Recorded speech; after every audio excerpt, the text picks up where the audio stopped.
some very fine people on both sides. Very fine people on both sides. With those words, the President of the United States assigned a moral equivalence between those spreading hate and those with the courage to stand against it. And in that moment, I knew the threat to this nation was unlike any I had ever seen in my lifetime. Joe Biden's candidacy blasted out the gate yesterday with a sharp, direct, and emotional attack on one of Donald Trump's worst moments as president. And Donald Trump, no surprise, took the bait today, standing by those comments on the Charlottesville tragedy. Mr. President, do you still think there were very fine people on both sides in Charlotte? Well, I've answered that question, and if you look at what I said, you will see that that question was answered perfectly.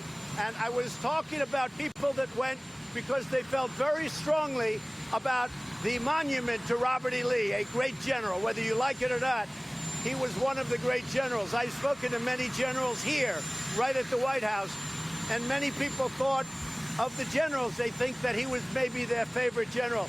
People were there protesting the taking down of the monument of Robert E. Lee. Everybody knows that. The president's monument story from this morning does not match any of the president's story at the time. You had a group on one side and you had a group on the other, and they came at each other with clubs, and it was vicious, and it was horrible, and it was a horrible thing to watch. But there is another side. There was a group on this side, you can call them the left, or you've just called them the left, that came violently attacking the other group. So you can say what you want, but that's the way it is. On both sides, sir? You said there was hatred, there was violence on both sides. Well, I do think there's blame. Yes, I think there's blame on both sides. You look at both sides. I think there's blame on both sides, and I have no doubt about it, and you don't have any doubt about it either. Joining the conversation, Jason Johnson, politics editor for The Root, Charlie Sykes, editor-in-chief of The Bulwark, and the Rev. Al Sharpton, host of Politics Nation here on MSNBC and president of the National Action Network. Heilman and Joyce are still here. Rev. Not only has he changed the story, he's made it worse.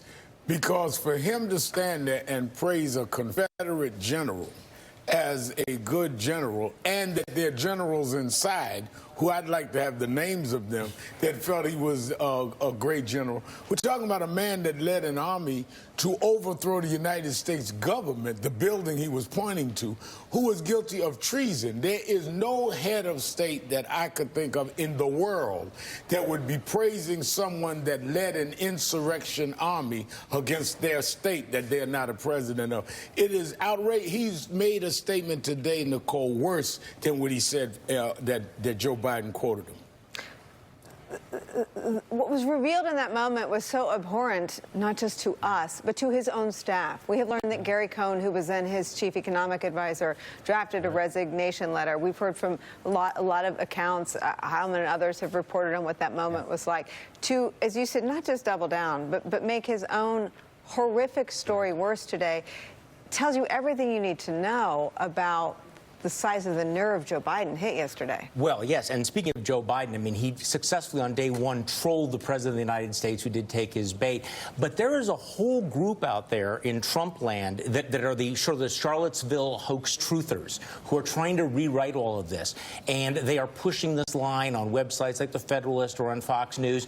And so the president is sort of counting on this revisionist Orwellian history to wipe out what, in fact, he actually said. But there's no question about it, and Aaron Blake does it in the Washington Post today. We have a piece on The Bulwark that walks through what the president said, and he specifically talks about that rally on Friday night where the guys were marching with the tiki torches and saying, Jews will not replace us. And this is what he's referring to as the peaceful demonstration with all kinds of good people. There is no way to whitewash this. I was there on the one-year anniversary. I'm a UVA alum. The amount of trauma that's been inflicted on that community that is still there for the students, the citizens, I will even say for some of the police. It's not just that Heather Heyer died. It's not just people marching with tiki torches saying Jews will not replace us and other things. It's DeAndre Harris being beaten broad daylight. It's dozens of other people who are attacked and beaten and brutalized with bats and sticks and whips by the people who came to that town. The fact that Joe Biden wants to start his campaign at the low point of Trump's presidency is good strategy. I hope that he can take the disgust that he reminds us of at that point and remind us as to why he will do things better. We all know that Trump is a terrible person, but we also need to be reminded of what can lift us back. This is not just a matter, a lot of campaigns are about change or more of the same. It's not just turning back the clock to 2015 before Trump got there. It's digging out the roots of the men and women who engage in kinds of activities going forward. And I hope that's what Biden's shooting for. He's appealing to that, what we used to describe here as the coalition of the decent. And I think that that's revealing that Joe Biden is launching it, kind of appealing to that fundamental bipartisan decency. And I think it makes political sense because if you're Joe Biden, you want to raise the discussion where age and old guard, new guard doesn't matter. Because now if I can have us discuss what they're talking about, what is civil, what is something that the United States should stand for, then all of this young, old guard, new guard becomes a side issue, and now we're dealing with what the country should stand for, what the values are. So I thought it was not only the right thing to do, I thought it was the politically smart thing for him to raise that issue because it brings it in an area where he can play at a better level.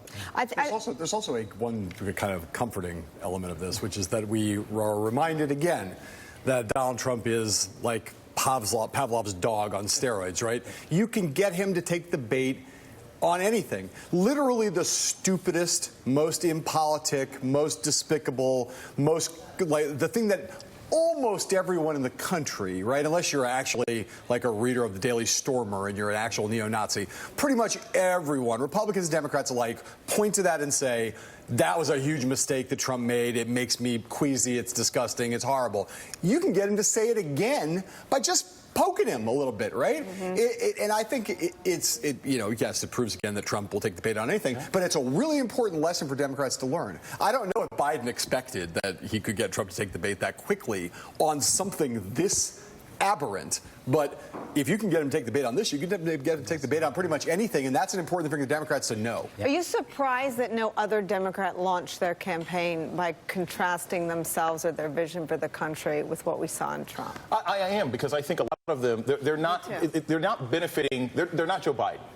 Joe Biden is like, hey, I can bring us back. A lot of these Democrats are still trying to introduce themselves. We know who Beto O'Rourke is, but, my friends in Cleveland don't necessarily know. So these guys got to go out and they have to explain themselves. But I also think there's this, and this is really, really critical. The danger here, even for Joe Biden, is we can't center Trump in the 2020 election because he will always win that conversation. He will always find a way to draw attention back to him. You have to have a campaign. It's the simplest thing in the world. It's got to be vote for something, not just vote against somebody. And Biden, that's the risk that he runs with that video. But Biden did set himself up as me versus Trump, that binary choice.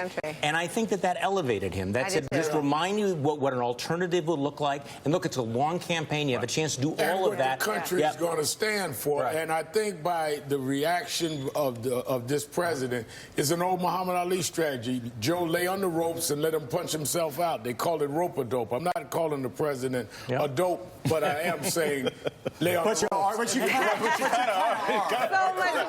say. This conversation is to be continued. We have to sneak in a break. We'll be right back.